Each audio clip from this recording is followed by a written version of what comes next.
Why is the enforcement of data contracts so much more difficult to implement consistently? Enforcement is pretty challenging for a few different reasons. The first is that enforcement needs to happen in the underlying technologies that producers are using to manage their data. So if a software engineer is writing code and a particular data contract constraint is looking at code-based checks, schema, null values, or semantic data quality rules, you're going to need to handle the enforcement in the system where the software engineer is operating. Now, why do you need to do that?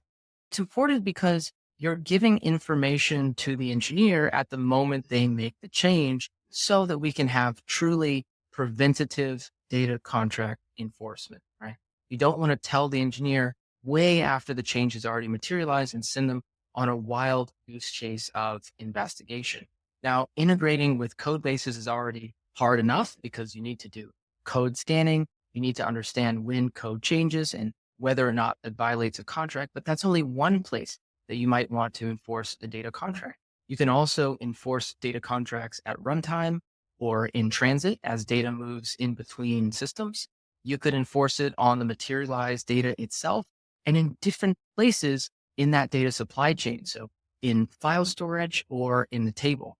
And enforcement really ideally should happen at the earliest possible moment where that data constraint could be violated so the producer knows exactly when to take action. And that requires thinking horizontally about lots of different technologies and potential constraint options. And that's why enforcing data contracts is way harder than simply creating them.